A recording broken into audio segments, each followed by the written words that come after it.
Namaskaram everyone. Welcome to another episode of learning Shakhambari Sahasranama. So we have finished 100 slokas so far and I hope you all have practiced it. So now we move on to the next sloka. Pliha Prakopa Samhartri. Pliha Prakopa Samhartri. पामाकण्डू विनाशिनी पामाकण्डू विनाशिनी दद्रु दद्रु कुष्ठादि रोगग्नि दद्रु कुष्ठादि रोगग्नि नाना रोग vinashini. So here also it talks about various diseases. Nana roga vinashini. She's someone who can cure all kinds of diseases. Pliha prakopa samhartri kama kandu vinashini dadrukushtadi rogagni नाना रोग विनाशिनी यक्ष राक्ष यक्ष राक्षस वेताल यक्ष राक्षस वेताल कूष्माण्डग्रह भेदिनी बाल बालग्रहग्नि बालग्रहग्नि चण्डाल ग्रह चण्ड ग्रहार्दिनी ग्रह चण्ड ग्रहार्दिनी दीर्घंस्ते यक्ष राक्षस वेताल कूष्माण्डग्रह भेदिनी बालग्रह बालग्रहग्नि चण्डालग्रह चण्डग्रहार्तिनी यक्ष राक्षस वेताल कूष्माण्डग्रह भेदिनी बालग्रहग्नि चण्डालग्रह चण्डग्रहार्तिनी. Now we move on to the next sloka. Bhuta preta पिशाशग्नि भूत प्रेत पिशाशग्नि नाना ग्रह विमर्दिनी शाकिनी डाकिनी नाल. So all are dirghams here. Shakini dakini nama lama dastri ग्रह निषूदिनी दस्त्री ग्रह निषूदिनी भूत प्रेत पिशाशग्नि नाना ग्रह विमर्दिनी शाकिनी डाकिनी लामदस्त्री ग्रह निषूदिनी अभिचार अभिचार कदुर कदुर बाधोन अभिचार कदुर बाधोन मथिन मथिन युन्माद नाशिनी मथिन युन्माद नाशिनी नाना विषार्ति संहर्त्री संहर्त्री दुष्ट दुष्ट दृष्ट्यार्ति नाशिनी दुष्ट दृष्ट्यार्ति नाशिनी.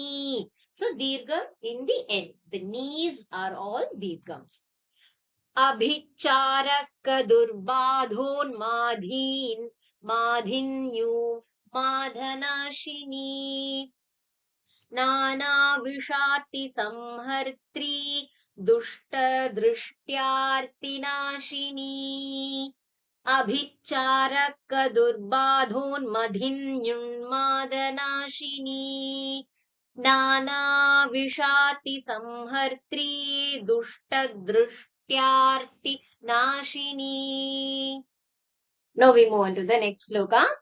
दुष्टस्थानस्थिता कोदि ग्रहपीडा विनाशिनी योगक्षेमकरी पुष्टिकरी तुष्टिकरीष्टदा. दुष्टस्थानस्थिता कोदिग्रहपीडा विनाशिनी योगक्षेमकरी पुष्टिकरी तुष्टिकरीष्टदा. धनदा धान्यदा प्रणस धनदा धान्यदा Goda वासोदा बहुमानदा कामितार्थप्रदा कामितार्थप्रदा छन्दा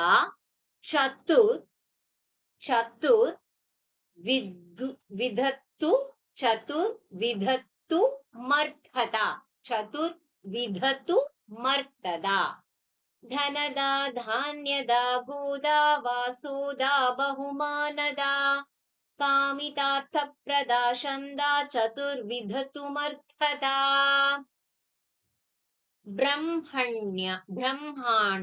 ब्रह्माण्या विष्णुमान्या शिवमान्येन्द्रमानिता देवर्षिमान्या ब्रह्मर्षिमान्या राजश्रीमानिता.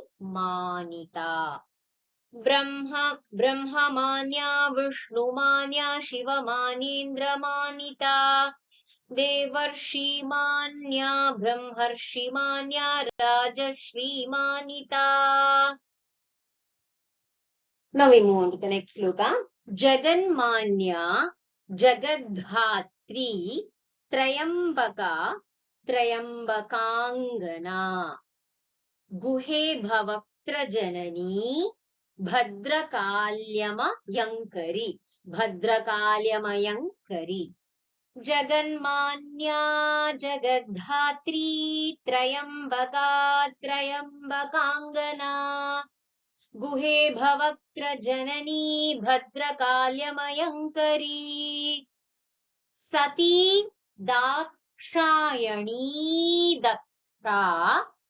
दक्षाध्वर निषूदिनी. So if you see here, the ending all are dirgha. So you should give that correct to kala matra. Uma himadrijaparna Uma हिमाद्रिजापर्णा कर्णपूराञ्चितानना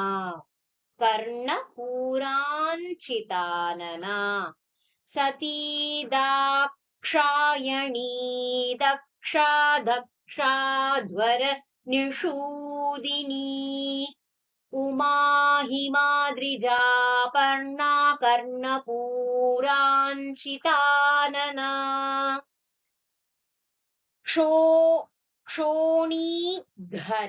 क्षोणीधर नितम्बाम्बा बिम्बाम्बर दनच्छदा. टू महाप्राणास. बिम्बाम्बर दनच्छदा. कुन्दकोरकनीकाश रदपङ्क्तिस्सुनासिका. So if you see here, there is a visarga which is followed by su. So if you take the is sound, that's why you're saying radapanktis. Okay. श्रोणीधर नितम्बाम्बा बिम्बा भरदनच्छदा कुन्दकोरकनीकाशरदपङ्क्तिस्सुनासिका.